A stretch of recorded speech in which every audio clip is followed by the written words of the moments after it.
Bismillahirrahmanirrahim. Assalamualaikum warahmatullahi wabarakatuh. Alhamdulillahirrahmanirrahim. Allahumma shalli ala Muhammadin wa ala alihi wa sahbihi ajma'in. Dan di pagi hari ini kita akan lanjutkan mata kuliah Sabar. Ini pertemuan berapa itu, Pak? 5. Baik. Bahwa di hari ini kita sudah sampai di mulai pertengahan. Bahwa nanti sebelum itu ada 7 pertemuan, maka di pertemuan 8 kita akan ada UTS. Berarti kan UTS-nya nanti di sekitar bulan Ramadan ya. Biar kalian tusuk nggak sampai nyengir.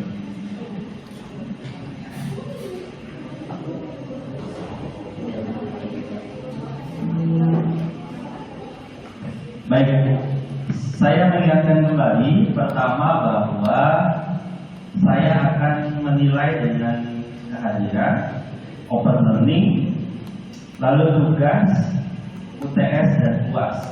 Ada satu saja saudara tidak terpenuhi, saya yakinkan tidak akan lulus di mata kuliah saya. Tapi asalkan saudara memenuhinya, maka saudara akan saya jamin lulus di kelas saya, minimal nilainya C. Salah satu bentuk penugasannya saya ingatkan ada 2 sebenarnya. Yang pertama saudara diminta membuat jurnal ya, artikel jurnal yang penelitiannya belum saya publish ya. Nanti kira-kiranya ya saudara carilah artikel jurnal itu kan saudara buat seperti itu. Sehingga saya meminta saudara tugas kedua adalah untuk mencari jurnal lalu mempresentasikan di depan, betul kan? Nah, oke. Saya minta untuk pagi ini ada pertama kali yang mau sekedar menyampaikan di depan terkait jurnal hasil bacaannya, bukan hasil buatannya, hasil bacaannya. Ada? Ada? Ya, silakan. Monggo.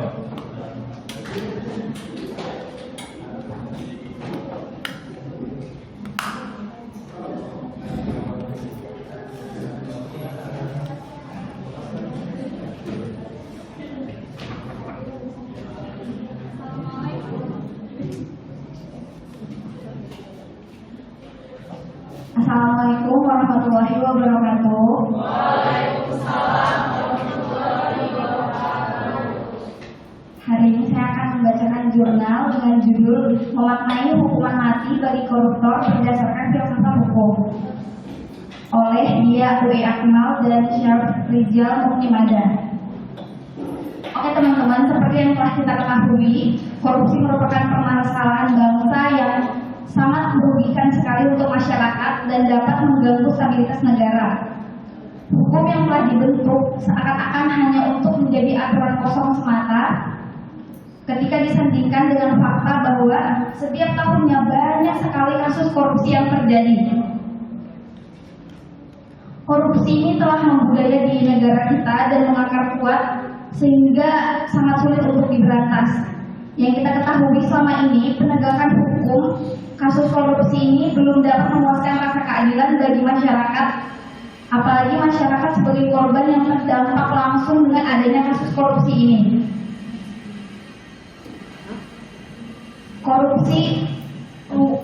Masyarakat merasa hukuman yang diberikan kepada para koruptor masih sangat ringan. Ditambah lagi dengan adanya kemungkinan diberikannya remisi bagi para koruptor, semakin memperingan hukuman yang diberikan. Beberapa masyarakat menginginkan adanya hukuman yang tegas seperti hukuman mati bagi setiap individu yang melakukan korupsi. Tetapi terdapat beberapa perbedaan pandangan mengenai hukuman mati yang diakomodir di dalam aturan hukum di Indonesia.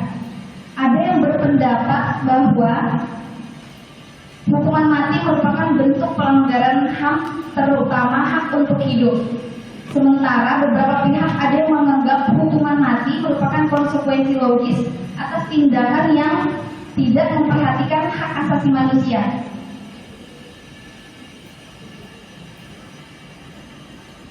Hingga saat ini belum ada satupun hukuman mati yang diberikan kepada para koruptor. Hukuman mati ini sangat sulit dijangkau karena penuntutan yang dilakukan selalu dirumuskan secara alternatif, sehingga hukuman mati dianggap sebagai langkah terakhir yang dapat ditempuh untuk diberikan kepada para koruptor. Berkaitan dengan hukuman mati bagi koruptor, maka akan menciptakan pertanyaan dasar kayak apakah hukuman mati ini melanggar hak asasi manusia? Menurut teman-teman melanggar nggak kira-kira? Korupsi ini kan merupakan kejahatan yang terjadi secara meluas dan terkoordinasi secara sistematis. Korupsi telah terjadi di setiap sektor dalam berbagai tingkatan, dari pemerintah pusat hingga pemerintah daerah, hingga serta di hampir semua lembaga negara, dari tingkatan dari pemerintah pusat, di hampir semua lembaga dari tataran eksekutif, legislatif maupun yudikatif. Begitu masifnya korupsi yang terjadi sehingga diperlukan penegakan hukum yang luar biasa. Penerapan hukuman mati menjadi sebuah konsekuensi logis untuk memberikan efek jerah terhadap akibat kerugian yang telah ditimbulkan. Tetapi yang kita tahu belum ada para koruptor yang didukung menggunakan hukuman mati ya teman-teman. Secara umum di dalam Kitab Undang-Undang Hukum Pidana atau KUHP telah dicantumkan mengenai jenis-jenis atau macam-macam bentuk pidana yang terdiri dari pidana pokok dan pidana tambahan. Hukuman mati termasuk ke dalam salah satu pidana pokok. Hukuman mati menjadi jenis sanksi pidana yang banyak menimbulkan pertentangan pendapat.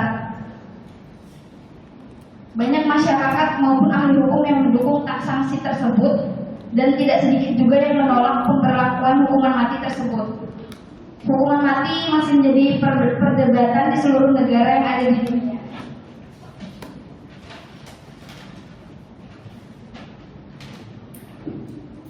Aturan mengenai hukuman mati di Indonesia sudah saya jelaskan tadi, tercantum di dalam KUHP dan juga di dalam undang-undang yang mengatur mengenai tindak pidana narkotika, tindak pidana terorisme, dan tindak pidana korupsi. Secara khusus, dalam penegakan hukum tindak pidana korupsi, hukuman mati hanya dilakukan jika korupsi dilakukan dalam keadaan tertentu sebagaimana yang tercantum di dalam penjelasan undang-undang tentang pemberantasan tindak pidana korupsi. Sampai saat ini masih belum ada putusan hakim yang menjatuhkan hukuman mati bagi pelaku yang melakukan korupsi.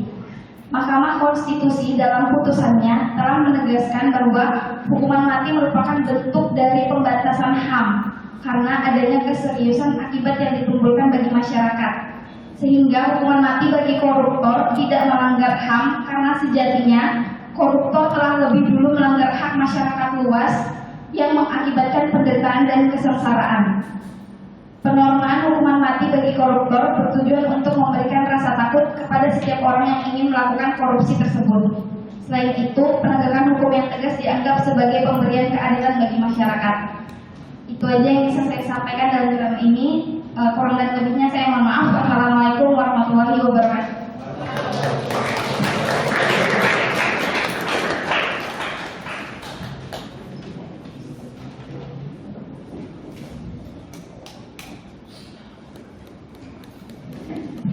Terima kasih.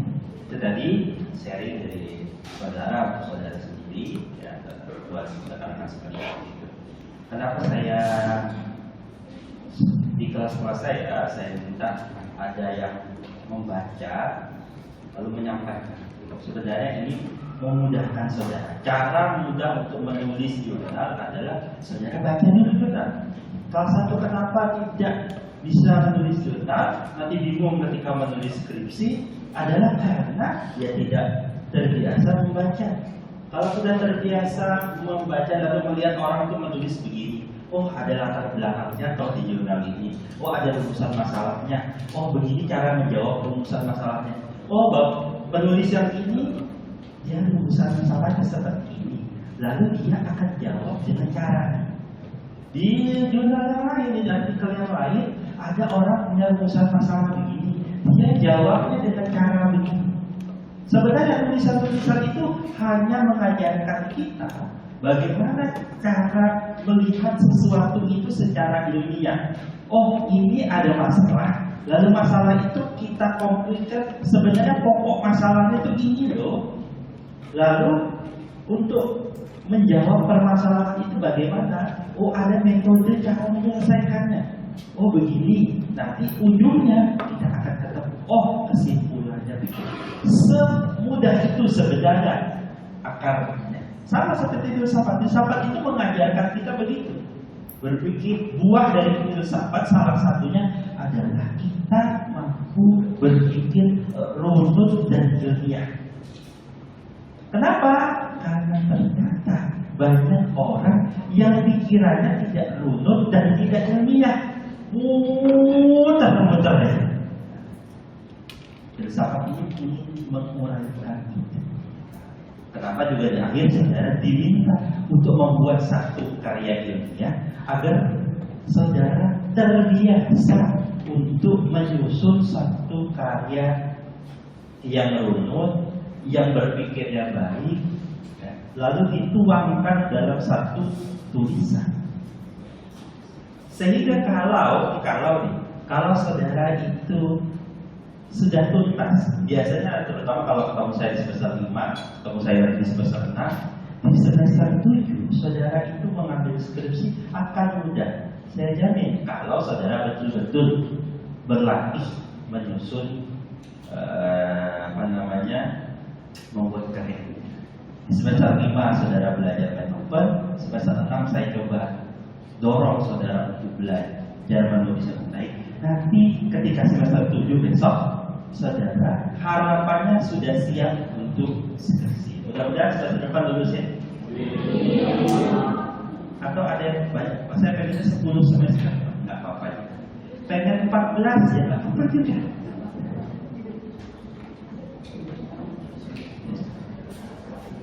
Baik. Pertemuan kemarin kita belajar apa? Lupa saja. Saya ingat surat ini yang kita baca kemarin. Bicara tentang mengenal hukum. Salah satu yang ingin saya tekankan kembali, di dalam hukum itu ada namanya asas. Salah satu cara kita berpikir runut, salah satunya adalah kita mengenal konsep asas ini. Jadi kalau sebelum masuk undang-undang, sekarang itu undang-undang itu sering di pasal-pasal awal itu dimunculkan asas-asasnya. Begitu di dalam KUHP juga. Begitu juga dalam konstitusi kita. Diberikan nafas asas-asasnya dulu, baru nanti dijabarkan detail-detail.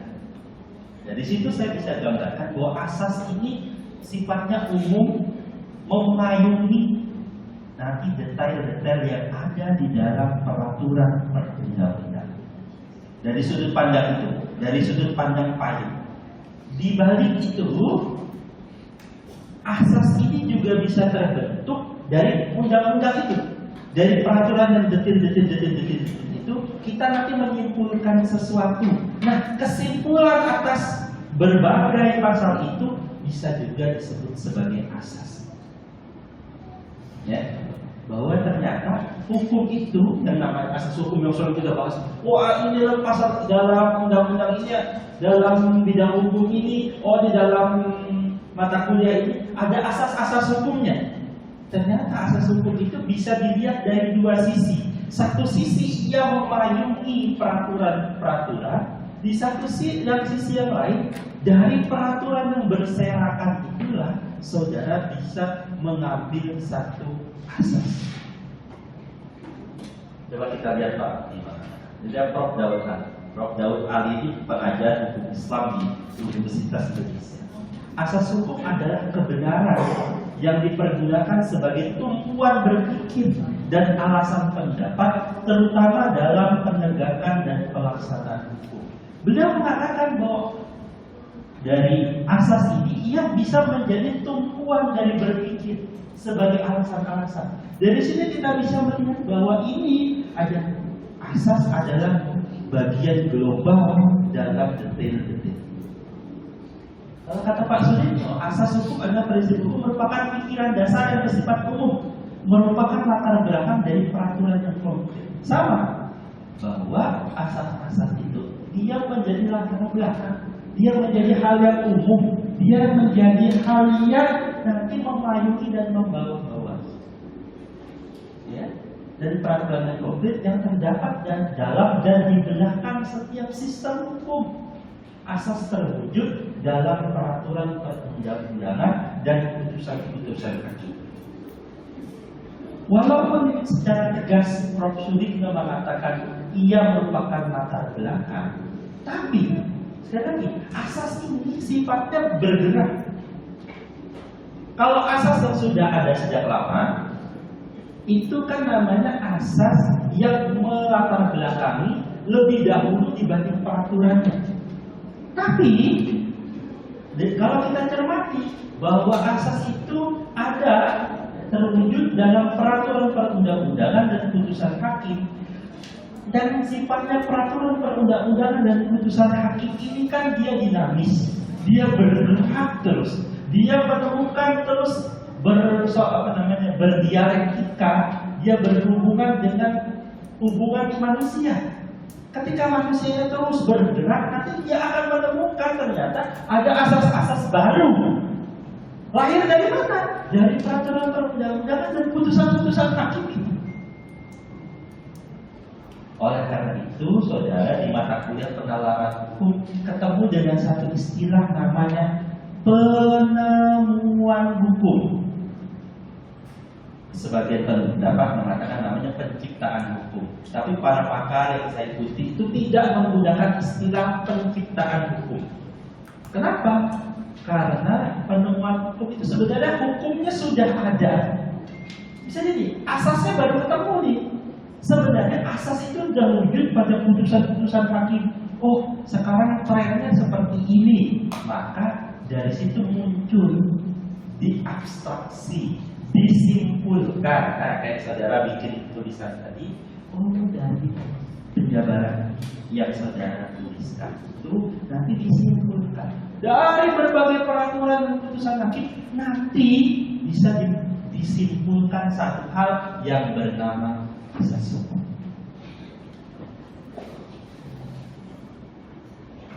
Maka ada 4 hal yang ingin kita camkan bahwa asas hukum merupakan satu landasan dari hukum positif. Dalam asas itu terkandung cita-cita atau keinginan manusia yang ideal.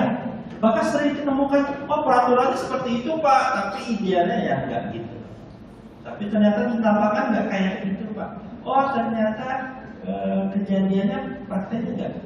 Kemarin saya turun ngajar di semester 4 ada pertanyaan. Nah, pertanyaannya akan saya lempar pada kalian. Pertanyaannya begini, Pak. Nah, contoh ya. Saya berikan contoh konkret. Di depan itu ada perempatan Juanda, ya, perempatan Juanda. Kalau saudara mau dari Juanda lalu ke Kadri Buti, itu beloknya kanan kiri atau terus? Belok kiri, ya. Kalau kita bawa kendaraan turun, lalu lampu merah di perempatan, lalu kita dari Juanda dan kita ingin belok kiri, yang kita lakukan berhenti atau terus? Berhenti atau terus? Lampunya merah, ya. Ketika kita lewat situ, kita mau belok kiri, kita berhenti atau terus? Terus. Kita akan lewat belok kiri. Berhenti atau lampu merah kita tetap belok kiri, atau kita menunggu lampu hijau baru kita belok kiri. Belok kiri langsung atau berhenti? Belok kiri. Tergantung sih. Kalau macet nantilah ceritanya. Itu terpaksa. mayoritas orang akan beragama. Begitu juga saya kalau lewat situ ya Bang. Kalau mau hijau kayak mau merah, coba pegang HP-nya masing-masing. Ya, googling. Apakah di perempatan lampu merah itu belok kiri boleh langsung? Silakan. Beda-beda wilayah Pak biasanya. Nah, googling dulu.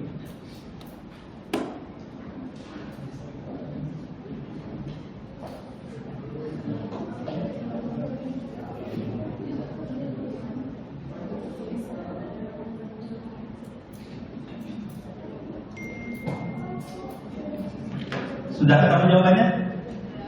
Apa?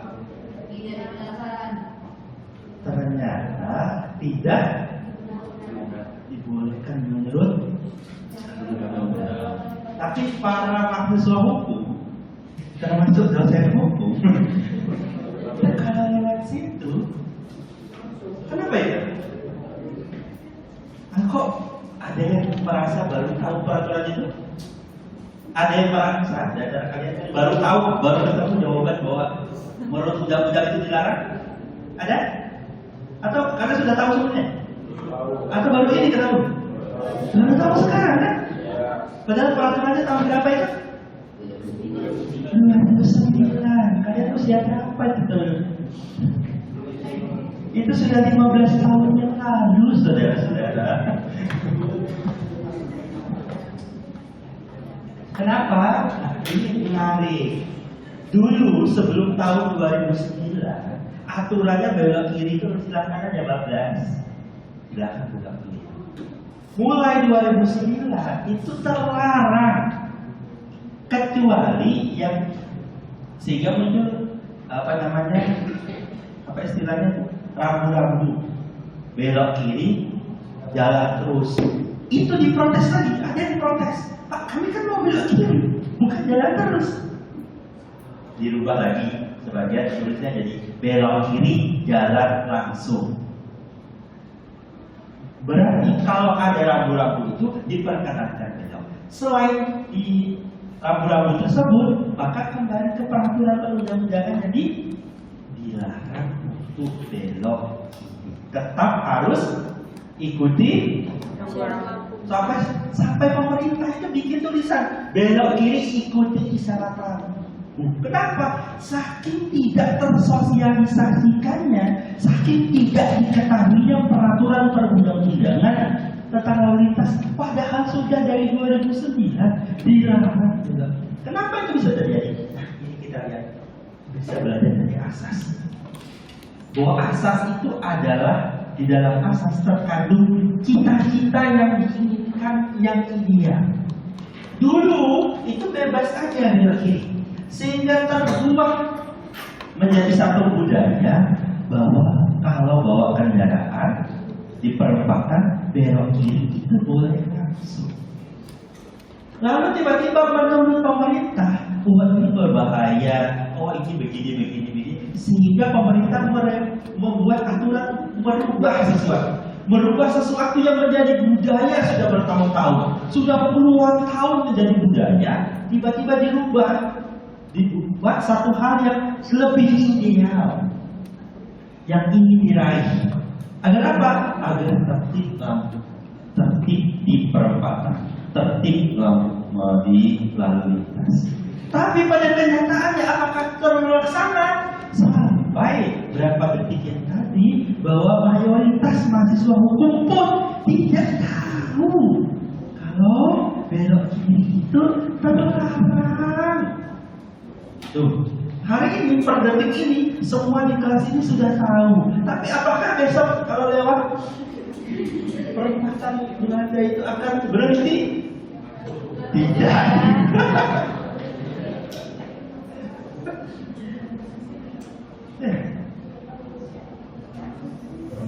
Ternyata merubah sesuatu yang sudah jadi seakan-akan budaya dalam lalu lintas, budaya dalam banyak kehidupan kita, itu tidaklah mudah. Walaupun peraturannya sudah berusia 15 tahun, tapi kalian kan tidak belajar dari peraturan itu, tapi belajar dari nengok orang-orang terdahulu sebelum kalian. Yang lain belok, ya saya belok juga. Malah kalau tiba-tiba kalian di situ naik motor, lampunya merah, belok kiri, kalian berhenti. Apa yang terjadi? Dikelaksonin orang, dimarahin orang. Nah ini unik. Nah yang begini itu juga dibahas di dalam filsafat hukum. Salah satu ya, saya ini mendekatkan filsafat itu di dalam kehidupan kalian. Tadi mbaknya sudah menjelaskan tentang hukuman mati. Ada beberapa kesimpulan yang tadi mbaknya stressing, tekankan bahwa pertama sampai hari ini belum ada satupun nabi yang dikenai hukuman mati. Lalu mbaknya juga menekankan bahwa hukum mati di Indonesia itu prasyaratnya panjang, agak sulit untuk diterapkan. Tidak semua kasus korupsi itu bisa dikenai hukuman mati. Itu ada hal-hal tertentu yang membuat hukuman mati itu bisa diterapkan. Itu nanti bisa jadi tulisan, kan menjadi tulisan tuh tadi. Bisa jadi tulisan, kenapa begini, apakah peraturan itu. Termasuk tadi lampu lalu lintas. Kenapa bisa sampai orang sudah 15 tahun berlalu, termasuk mahasiswa hukum, tetapi tidak juga tunduk pada peraturan undang-undang. Apakah berarti peraturan undang-undangnya sia-sia dibentuk? Apakah peraturan undang-undangnya tidak dipenuhi? Atau bagaimana tidak? Apakah memang di kelas ini orangnya tidak ada yang baik, tidak ada yang taat hukum?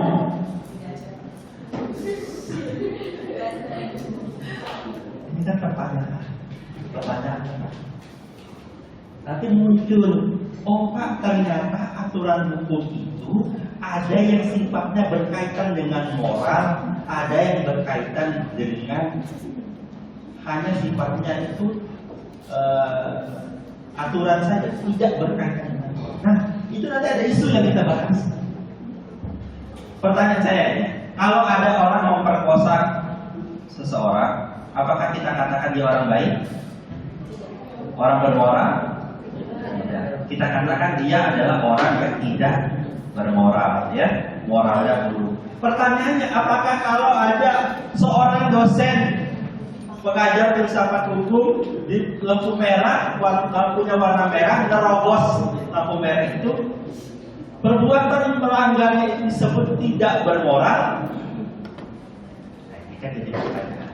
Apakah setiap orang yang menerobos lampu merah itu disebut orang yang tidak bermoral? Gimana? Saya dong Pak berarti. Pertanyaannya, ternyata kalau sesuatu itu tidak melanggar, tidak ada yang dirugikan secara nyata selain undang-undangnya, itu ternyata tidak semuanya menganggap itu suatu hal yang salah.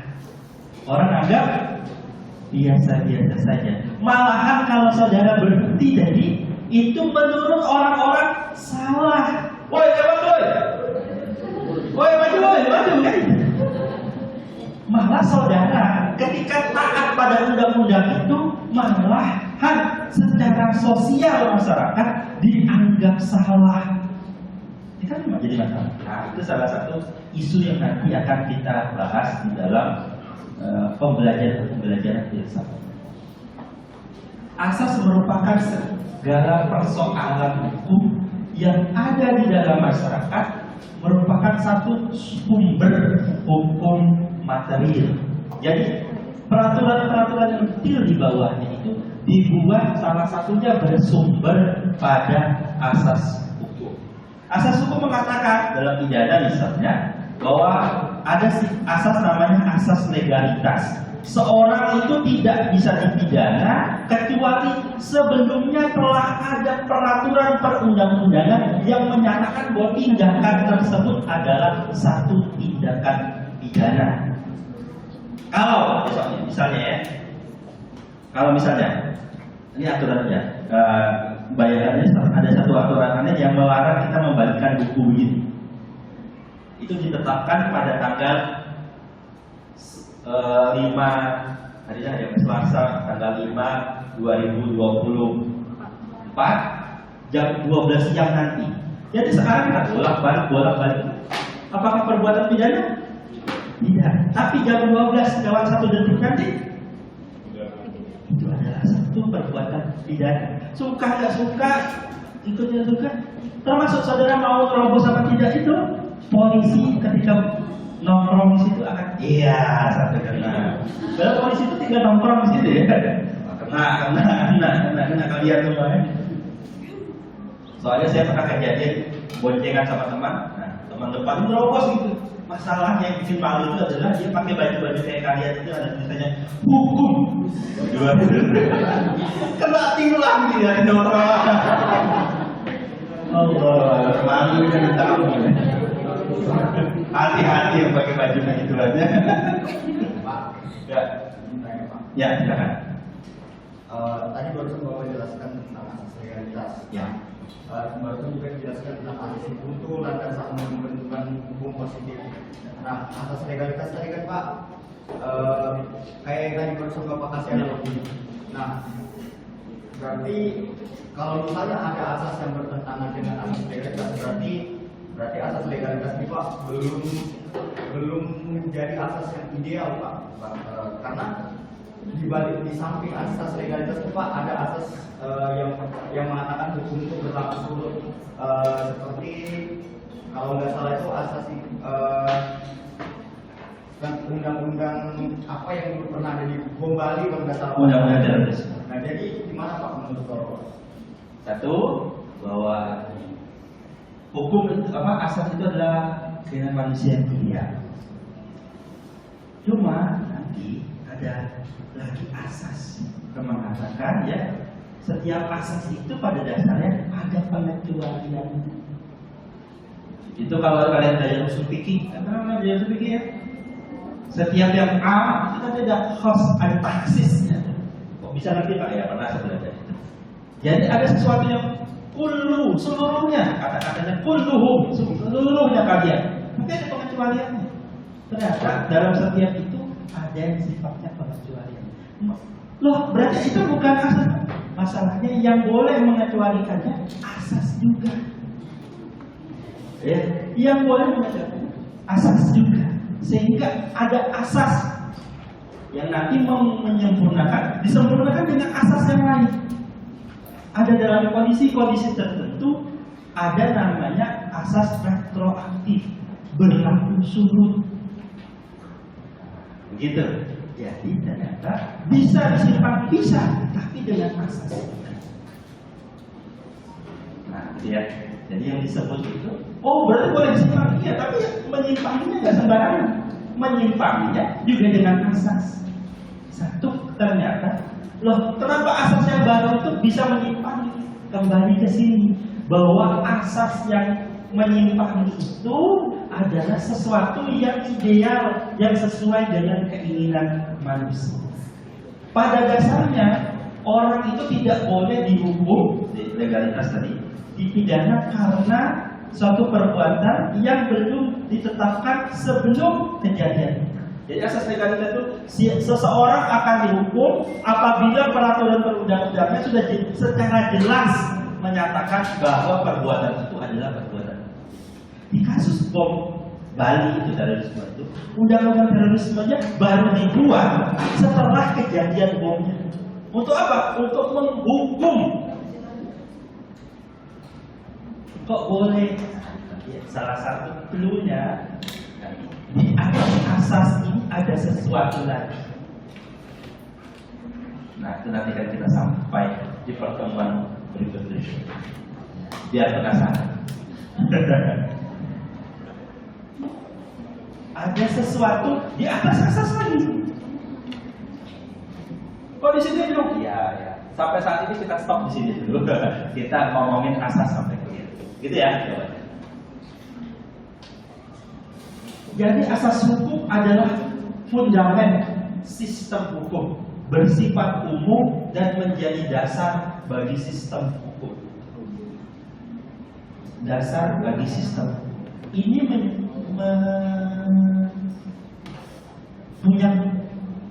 yang dia berkaitan erat dengan sistem hukum. Jadi kalau sistem hukumnya berbeda, bisa jadi ada asas hukum yang berbeda. Sistem hukum yang berbeda punya asas yang berbeda. Tapi kan sifatnya umum, Pak. Ya umum di sistem hukum itu. Di sistem hukum lain bisa jadi tidak diterima. Nah, dari sini kita bisa simpulkan nanti, ada sistem hukum yang ada asas-asas hukum yang berlaku secara mendunia, secara global. Ada asas-asas hukum yang tidak. Contoh, ada yang suka bola di sini ya. Ada negara itu yang membolehkan, yang hanya membolehkan satu warga negara punya satu paspor saja, berarti punya satu saja kewarganegaraan. Ya. Ini saya lupa istilah asasnya, saudara belajar di kewarganegaraan. Saya lupa nama asasnya. Tapi intinya dia hanya boleh punya satu kewarganegaraan. Rasional, iya, menurut negara ini. Tapi ada negara lain, negara-negara tertentu yang memperbolehkan satu pemain itu punya dua kewarganegaraan, punya kewarganegaraan ganda, dan tidak terlarang, boleh-boleh saja. Salah satunya China. China itu menganggap orang Cina adalah orang yang lahir di Cina dan orang yang punya keturunan Cina. Tiongkok, kalau bahasa sekarang. Walaupun ya orang China itu tidak bilang Tiongkok kan, orang bilang China. Gitu. Ada asas yang berbeda ya, nanti sistem berpengaruh pada sistem hukum. Berarti kita akan temukan hal-hal. Ada pertanyaan lagi? Tidak. Kalau tidak ada satu orang lagi yang mau menyampaikan. Silakan.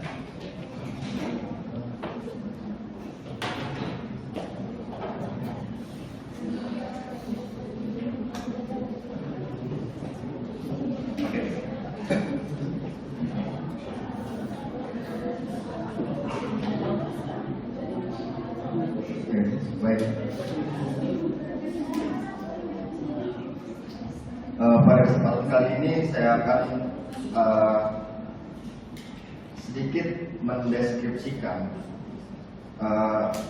jurnal yang barusan saya dapat, dan ini ada kaitannya dengan materi yang baru saja disampaikan. Judulnya Dialektika Hukum dan Moral dalam Perspektif Filsafat Hukum. Saya sebenarnya saya tidak terlalu tuntas membaca ini, tapi saya ada sedikit paham dan mungkin bisa jadi bahan perbincangan kita di kelas ini ke depannya. Rumusan masalah dari jurnal ini adalah yang pertama adalah bagaimana dialektika antara hukum dan moral dalam perspektif filsafat hukum. Yang kedua, bagaimana fungsi moral terhadap hukum dan sebaliknya fungsi hukum terhadap moral. Jadi pada intinya jurnal ini membahas terkait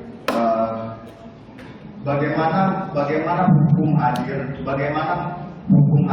untuk mengisi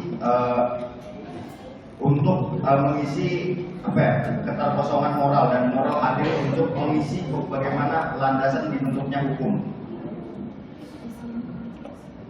Pada kesempatan kali ini saya akan menjelaskan sedikit fungsi pemikiran mengenai hubungan hukum dan moral bermuara pada alur yang bertolak belakang, yaitu pemikiran yang mengakui adanya hubungan hukum dan moral, dan pemikiran yang mengingkari hubungan di antara keduanya. Kaidah itu di antara kedua kaidah antara hukum dan moral.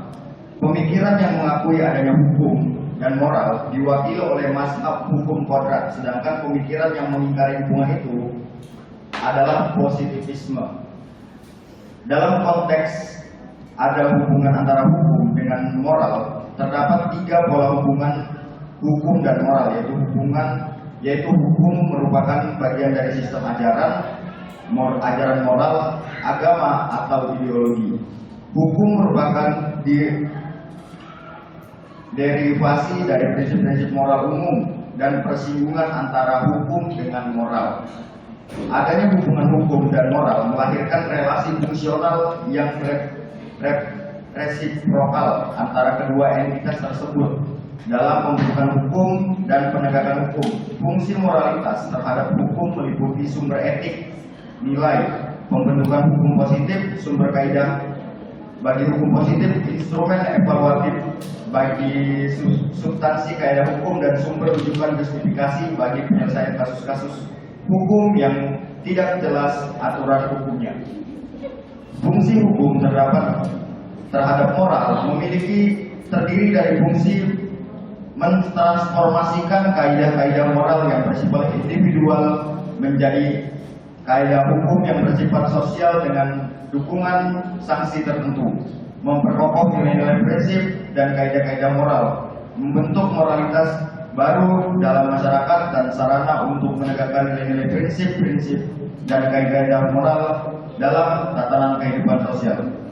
Dalam wacana tidak ada hubungan antara hukum dan moral, terdapat beberapa perbedaan di antara keduanya. Perbedaan itu meliputi perbedaan tujuan, perbedaan substansi aturan, perbedaan asal usul kaidah, perbedaan instrumen penegakannya, dan perbedaan kekayaan daya kerja dan perbedaan ruang lingkup peraturannya. Jadi di dalam jurnal ini pada intinya menjelaskan bagaimana peraturan-peraturan yang dibentuk untuk berdasarkan landasan moral dan landasan kepastian hukum. Saya pernah baca di salah satu buku, judul bukunya itu Pengantar Ilmu Hukum. Buku yang sangat basic banget untuk kita baca sebagai anak hukum. Jadi di buku itu menjelaskan bahwa menarik sedikit dan menjelaskan bahwa kepastian hukum itu bertolak belakang dengan keadilan. Nah, jadi apa yang bisa saya korelasikan dengan jurnal ini adalah seperti yang tadi sudah dianalogikan sama Pak Nurholis terkait lampu merah itu yang belok-belok. Ada memang hukum peraturan yang diciptakan berlandaskan moral dan peraturan yang diciptakan berdasarkan kaidah-kaidah hukum dan daya kerja dan bagaimana penegakan hukumnya atau implementasinya itu berbeda dengan landasan berpikirnya. Kurang lebih seperti itu. Kurang dan lebihnya mohon maaf. Terima kasih.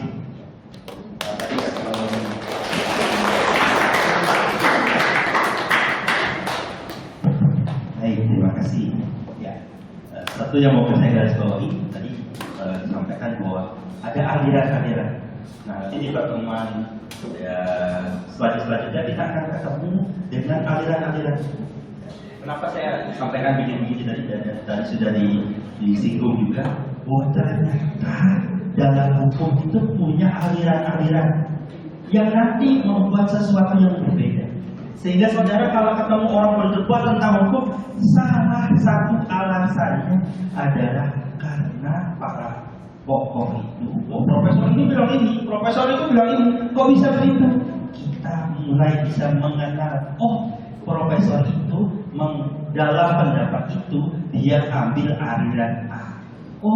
Profesor itu dalam hal itu dia mengatakan dalam aliran B. Menurut yang tadi pertama yang menyampaikan tentang hukuman mati, ada profesor mengatakan hukuman mati itu tidak sesuai lagi, melanggar HAM. Yang satu mengatakan hukum itu sesuai dengan hak asasi manusia. Dan itu kita tahu kenapa berbeda. Salah satunya karena aliran hukum yang dipakai ketika dia menyampaikan. Jadi buah dan filsafat salah satunya kita tahu kenapa mereka berbeda.